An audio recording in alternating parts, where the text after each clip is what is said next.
आज हम मौजूद हैं मिल्ली काउंसिल के प्रदेश उपाध्यक्ष, पूर्व नगर पालिका चेयरमैन, वरिष्ठ सपा नेता अरशद जमाल साहब के आवास मस्कन पे, और उनसे जानना चाहते हैं कि आज जो इलेक्शन की चुनाव की घोषणा हो गई है उसमें उनसे कुछ बात करते हैं, जानना चाहते हैं कि उनकी क्या प्रतिक्रियाएं हैं। चेयरमैन साहब, पहले तो आपका पीएलए न्यूज में स्वागत है। फिर आपसे ये जानना चाहेंगे कि ये जो चुनाव की तिथियां जो घोषित हुई हैं इसके बारे में आपकी क्या प्रतिक्रिया, क्या आप कुछ कहना चाहेंगे, संतुष्ट हैं या इसमें कुछ लगता है कि कुछ आगे पीछे होना चाहिए? देखिए, जो तिथियां घोषित हुई हैं तो पिछला जो चुनाव हुआ था 2014 का, तो वो 9 चरणों में हुआ था और इस चुनाव को 7 चरणों में किया गया। इस पर तो ठीक है, इस पर कोई आपत्ति नहीं है। लेकिन एक प्रॉब्लम है कि इस मुल्क में मुसलमानों की आबादी 20 करोड़ है और साल में एक महीना मुसलमानों के लिए रमजान का महीना होता है और हर मुसलमान पर रोजा रखना फर्ज होता है। 15 घंटे का लगभग रोजा है। तो ये जो चुनाव होना है 11 अप्रैल से लेकर 19 मई तक 7 चरणों में, तो जिसमें 6 मई, 12 मई और 19 मई 3 चरण का जो चुनाव है वो रमजान के महीने में पड़ेगा, क्योंकि 6 मई से रमजान शुरू हो रहा है।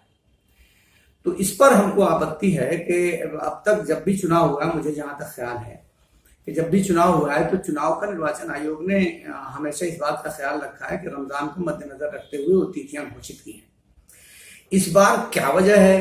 क्या किसी दबाव में निर्वाचन आयोग ने इस तरह की तिथियां घोषित की हैं कि 3 चरण के चुनाव रमजान में पड़ रहे हैं, या उनकी कोई मजबूरी थी? मजबूरी की अगर बात करते हैं तो मजबूरी कोई समझ में नहीं आती है। उसकी वजह यह है कि हर चरण में 7 दिनों का गैप रखा है इन्होंने। अगर इस गैप को 2 दिन कम कर देते, 5 दिन का गैप कर देते, तो ये चुनाव 5 मई को खत्म हो जाता है और 6 मई से रमजान है। तो मैं तमाम जो निर्वाचन आयोग से भी मैं अनुरोध करना चाहता हूं, सरकार से भी, और जितनी भी पार्टियां हैं उनसे भी अनुरोध करना चाहता हूं कि इस बात को, मुसलमानों के जज्बात का ख्याल रखना चाहिए। और एक इस मुबारक पर्व है तो इस पर्व पे जाके लाइन लगा के वोट देना बहुत ही मुश्किल काम है, और मई का महीना बहुत गर्मी का महीना होता है। तो ऐसी परिस्थितियों में जाके लाइन लगा के वोट देना बहुत मुश्किल काम है। और निर्वाचन आयोग अगर चाहते हैं, सचमुच के चाहता है कि निष्पक्ष चुनाव हो, ज्यादा से ज्यादा लोग वोट देने के लिए अपने घरों से निकलें, तो जो समस्याएं हैं उन समस्याओं का निदान भी करना पड़ेगा। और अगर निर्वाचन आयोग के जहन में ये बात है कि 20 करोड़ वालों की फिक्र नहीं है, बाकी जो लोग हैं वो लोग वोट दे लेंगे, तो ये एक अलग उनकी सोच है। अगर ऐसा कुछ सोचते हैं तो ये ठीक नहीं है। और अगर निष्पक्ष चुनाव चाहते हैं और चाहते हैं कि इस देश में रहने वाले किसी भी जात, बरादरी, धर्म से ताल्लुक रखने वाला कोई भी व्यक्ति हो वो बूथ तक जाए और अपनी राय का प्रयोग करे। भाई, हमारा जमहूरी मुल्क है और मैं समझता हूं कि दुनिया की सबसे बड़ी जमहूरियत है, जहां 90 करोड़ लोग इस बार वोट देने जाएंगे। बहुत सारे 2 करोड़ के आसपास ऐसे लोग हैं जो पहली मर्तबा वोट देने जाएंगे।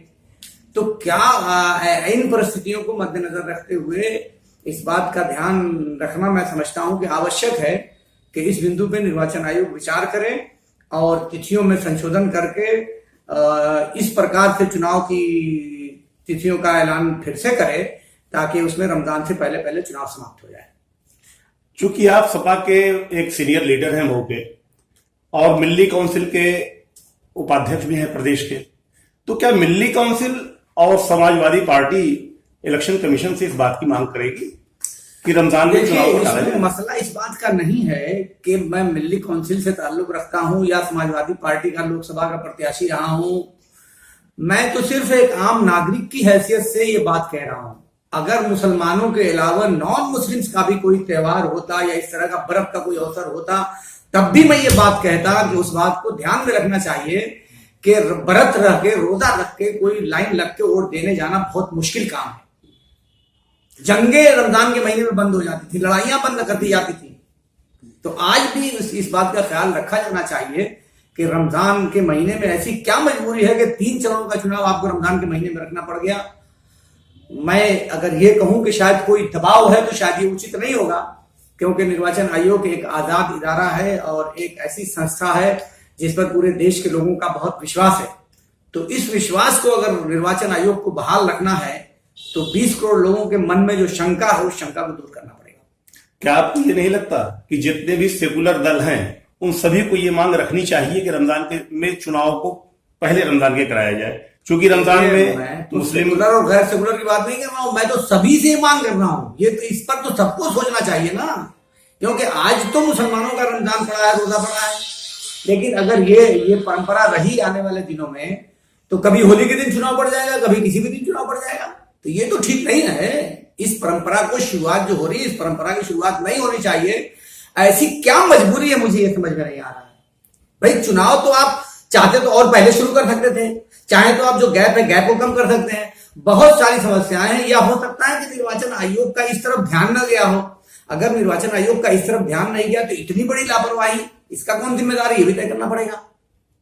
मैं आशा करता हूं कि आपके माध्यम से मेरी बात निर्वाचन आयोग और सरकार तक पहुंचेगी, और सरकार और निर्वाचन आयोग और दूसरे सभी दल और जितने भी इस मुल्क के जो जिम्मेदार नागरिक हैं, उनका कर्तव्य बनता है कि इस आवाज को उठाएं और इस आवाज को सरकार तक और निर्वाचन आयोग तक पहुंचाएं।